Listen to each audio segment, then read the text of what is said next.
Num piscar de olhos.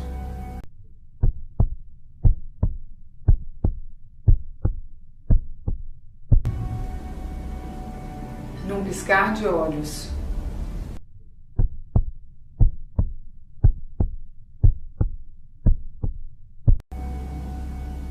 Num piscar de olhos.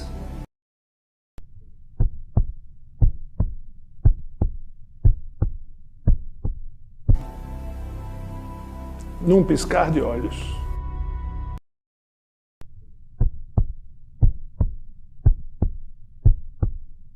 Era que quando meu irmão se acidentou, ele tinha 15 anos, ele já viajava, competia, e eu estava começando no universo da natação. E ele me deu até um chapéu.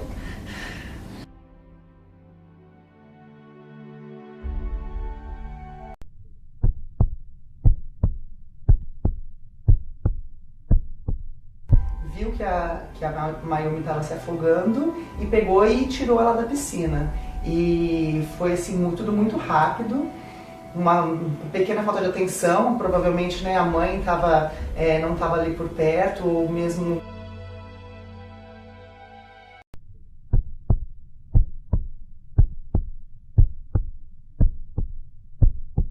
Basta um piscar de olhos para o seu filho se afogar.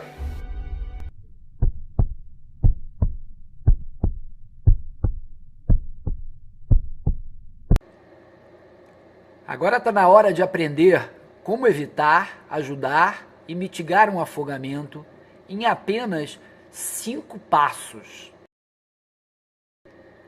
A primeira e mais importante ação é a prevenção.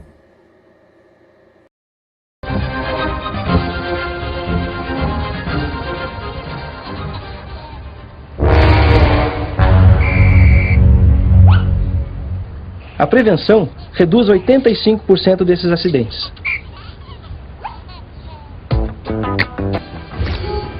Evite brinquedos próximos e dentro da piscina.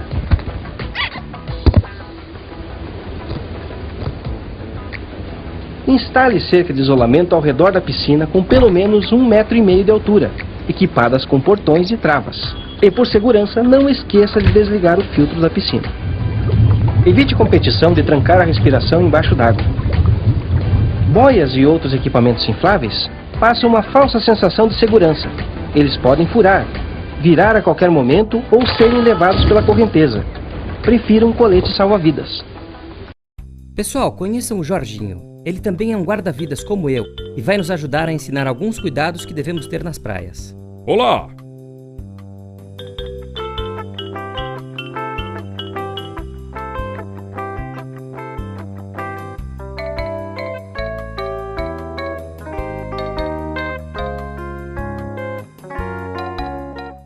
Bom dia, guarda-vidas. Bom dia! O senhor poderia nos informar o melhor local para tomar um banho de mar? Claro, senhor. O local mais adequado para banho de mar hoje fica naquela direção, sinalizado por uma bandeira verde. Bandeira verde? E o que ela significa? Ela indica que as condições do local estão adequadas para o banho, com baixo risco de afogamento, mas mesmo assim, deve-se ficar atento.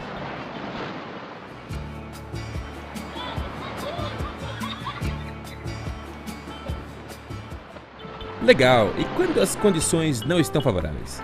Tem alguma sinalização também?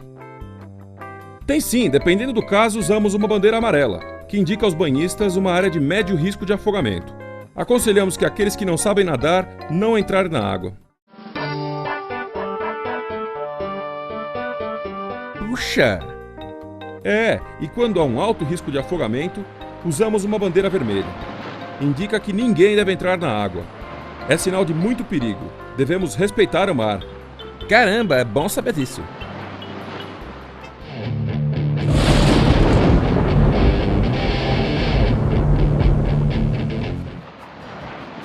Mesmo assim, cuidado ao entrar na água. Entre com cuidado para se certificar da profundidade.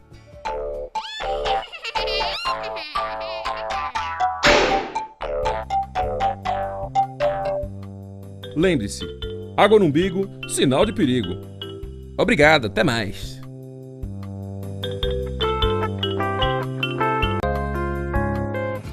Muito bem, agora vamos falar sobre as correntes de retorno.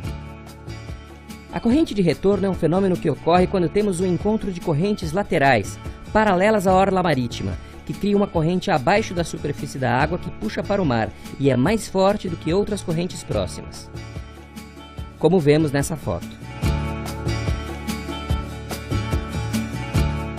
Olhando por cima como que de um avião, podemos ver como a corrente de retorno se forma.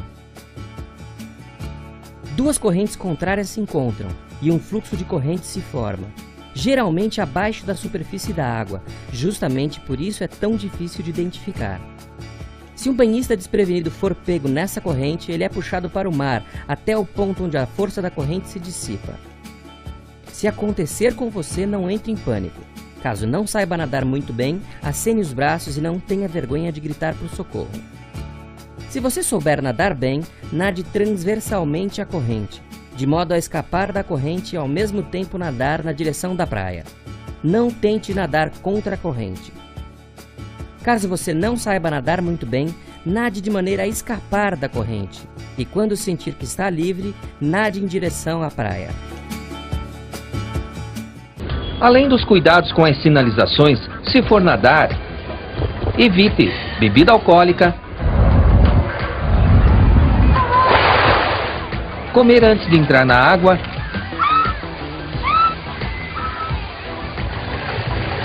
e nadar durante a noite ou em locais isolados, pois esses são fatores que aumentam o risco de morte por afogamento. Não seja mais um na estatística. Ao entrar na água, lembre-se que é muito difícil prever buracos e correntezas.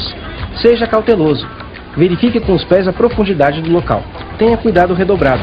Desde 2002 nós fizemos uma proposta de ter uma cadeia de sobrevivência para o afogamento. O primeiro anel é a prevenção. É você saber antecipar a possibilidade de afogamento. Se a prevenção não der resultado, falhar, você entra no segundo anel. Diz respeito a como você identificar que alguém está precisando de ajuda, como ligar 193 e chamar o corpo de bombeiros para acionar o serviço de salvamento e poder fazer esse resgate profissionalmente. Se você for a vítima de afogamento, mantenha a calma, pois a maioria das pessoas morre por conta de erros de decisão e cansaço na luta contra a correnteza. Nunca superestime a sua natação. Se você não tem certeza se vai conseguir nadar ou se não conhece a praia, não abuse. E quando você vir alguém se afogando, não tente bancar o herói. Chame um guarda-vidas ou peça ajuda de outras pessoas. Somente tente salvar alguém que estiver se afogando se você tiver certeza de que consegue fazê-lo. Sorte que nosso herói tinha um guarda-vidas por perto. O terceiro anel é aquele anel em que você se encontra ali na situação de ter que ajudar alguém. A primeira coisa a fazer é não se desesperar. Use todas as suas forças para flutuar. Não lute contra a correnteza, porque é assim que as pessoas gastam a energia e acabam se afogando e morrendo. Então, use as energias para flutuar, levante o braço e acene por socorro. Peça socorro. Alguém na margem do rio ou da praia vai ativar o sistema de guarda-vidas e vir ao seu alcance para te ajudar. O ideal é que você não se arrisque. O ideal é você não entrar na água, ajudar sem entrar na água. Como fazer isso? Ou seja, através de materiais. Você tem uma prancha de isopor, uma tampa de isopor, uma garrafa PET, uma bola. Qualquer coisa que flutue pode estancar essa hemorragia do afogamento, pode parar o processo de afogamento. Claro, se você tiver muita confiança e veja que não há como ajudar sem entrar na água, o ideal é que você entre na água, mas não se aproxime demais da vítima. Leve algum material de flutuação com você e entregue para a vítima antes de chegar perto dela. Assim você não está se expondo ao risco dela te abraçar e afogar você também. Quando a pessoa vai ajudar, às vezes com o afogado, isso acontece com uma certa frequência, o afogado acaba agarrando o surfista e ele acaba se afogando também. Qual a primeira coisa que o surfista deve fazer quando encontra um afogado? Então, a primeira coisa que ele deve fazer é entender se ele tem noção de ajudar ou não. Não se envolver, não se tornar uma outra vítima. A forma mais fácil de ajudar é entregar a prancha para a vítima e acenar por socorro, pedindo socorro à areia para o guarda-vidas. Esse tchauzinho assim é um sinal internacional de que você está precisando de ajuda. Davi Spielmann, eu sou diretor médico da Sociedade Brasileira de Salvamento Aquático. O que a gente quer com esse curso não é formar nenhum profissional, é dar a eles a possibilidade de ajudar alguém sem se meter em encrenca. Depois que você tirou a vítima de dentro da água, o que fazer nessa situação? Checou a resposta da vítima, ela não te respondeu, você aciona 193, pede alguém para ligar 193. Hiperestende o pescoço, ver, ouvir e sentir a respiração. Não tem respiração, você vai fazer 5 ventilações iniciais. Isso só em afogamento. Então você faz 1, 2, 3, 4, 5. Não respondeu, a pessoa não balançou o braço, não tossiu, não teve resposta nenhuma. Você tira o dedo do queixo, corre pelo abdômen, encontra o encontro das 2 últimas costelas, vira, tira a mão da testa, coloca ao lado dos dedos, a outra mão por cima e vai fazer 30 compressões. 1, 2, 3, 4, 5, 6, 7, 8, 9, 10, 11, 12, 13, 14, 15, 16, 17, 18, 19, 20, 21, 22, 23, 24, 25, 26, 27, 28, 29, 30. E aí volta a fazer 2 ventilações nesse caso.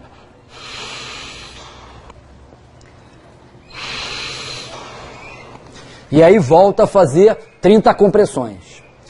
E você vai fazer 2 ventilações, 30 compressões, 2 ventilações, 30 compressões, até quando? Até você estar exausto, não aguentar mais, ou a vítima responder e estar viva, ou até o socorro que você pediu através do 193 chegar em seu auxílio para assumir essa situação com equipamentos, com possibilidade então de levar ao hospital. Cada grau de afogamento tem um risco tem uma gravidade e um risco de morte e um tratamento diferenciado. Então, começamos pelo mais simples, pelo mais leve, aquela pessoa que passou um sufoco na água, estava na água e não estava conseguindo se salvar por si e não aspirou a água. Essa pessoa, ao ser retirada da água, como ela não aspirou a água, ela está apenas cansada. Ela não tem risco de morte nenhuma. A outra pessoa que aspirou aquela pequena quantidade de água, seja até praticando natação ou pegando onda, é aquela pequena aspiração que produz uma tosse. Isso é o suficiente para caracterizar o grau 1. O grau 2, ele já aspirou uma quantidade que afeta a troca de oxigênio. Há uma hipoxemia, que a gente chama, e essa baixa de oxigênio no organismo faz com que a pessoa respire mais rápido. Essa pessoa precisa ter uma oferta de oxigênio e ir ao hospital. Qual a possibilidade dessa pessoa, grau 2, morrer?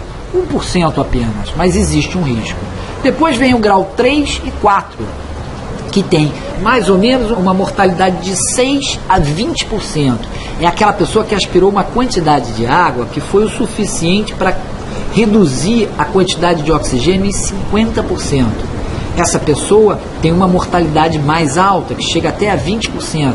Ela precisa de oxigênio sob máscara, 15 litros por minuto, precisa ser transferida a um CTI, aguardar pelo menos 48 a 72 horas com um respirador respirando por ela, para que essa água seja absorvida, excretada e que esse pulmão possa voltar a ventilar normalmente.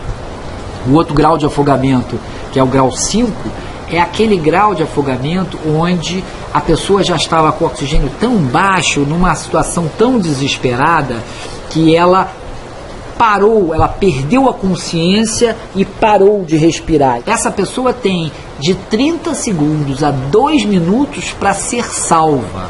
Essa parada respiratória e perda da consciência, em 30 segundos a 2 ou 3 minutos, vai parar o coração. E aí você tem uma parada cardiorrespiratória. Tanto o coração quanto a respiração estão parados. Essa pessoa precisa ser retirada da água e ter ressuscitação plena, ou seja, ressuscitação cardiopulmonar. É o grau mais grave e a possibilidade de ser salva é em torno de 10% apenas.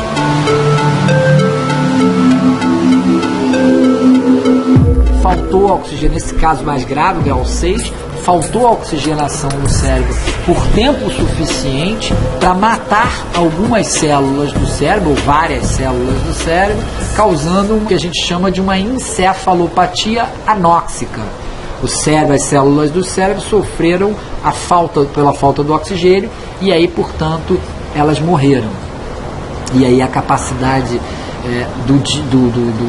motora, de fala, de inteligência, diversas atividades sensitivas e motoras se perderam.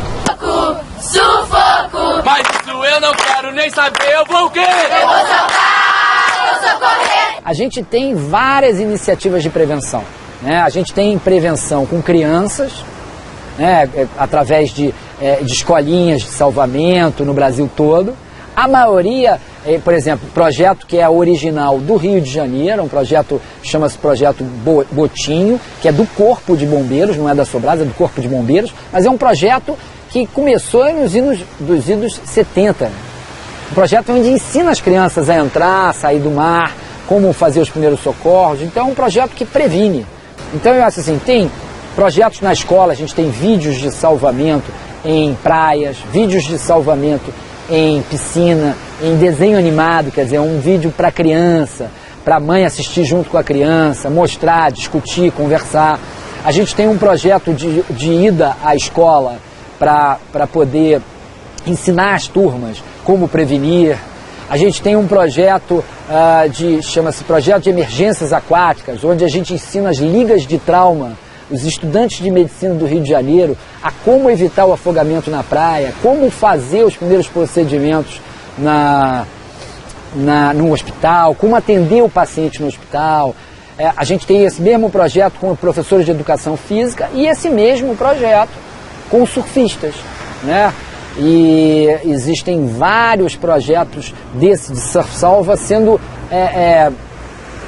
iniciados no Brasil todo, né? E para isso, acho que a melhor pessoa para falar, que é a pessoa que criou esse projeto, é o Rico de Souza, que acabou de chegar. Olá, Davi. Tudo bem, irmão? Beleza? Tranquilo? Tranquilo, você? Tudo tranquilo? Tudo Você ótimo. Falando sobre o Surf Salva.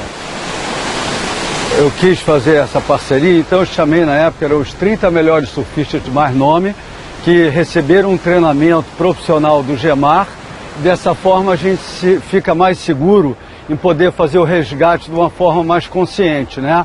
E desde então já se passaram, sei lá, 20, 30 anos aí, a gente continua salvando as vidas, né? E é muito legal. E devido a esse trabalho, a gente também, através do Davi Spillman, que contribui muito com isso, nós passamos para as escolas de surf, né? Porque dá uma base aos instrutores das escolas a ter uma melhor qualificação. Então eu acho que isso daí podia ser ampliado para todo o Brasil, né? Porque é uma forma, o surfista está pegando onda naturalmente, ele já identifica o afogado antes mesmo dele se afogar, né? É uma prevenção, né? Então eu acho que a gente, no coração da gente, a gente está sempre em alerta, a gente é como um escoteiro, né? Está sempre em alerta vendo quem está se afogando e verificando antes de acontecer, porque a prevenção é a forma principal, né? Todo surfista salva, sabe? Isso é natural, você é uma das poucas pessoas que está na praia ou no local onde vai acontecer o afogamento. E o que acontecia, assim, ele já faz esse salvamento espontâneo, já é uma demanda espontânea. O que a gente quis, e acho que é essa a intenção do projeto inicial do Rico, e é o que a gente tem feito hoje, é dar continuidade a isso, dar mais ferramentas ao surfista para que ele faça isso com a segurança para ele próprio.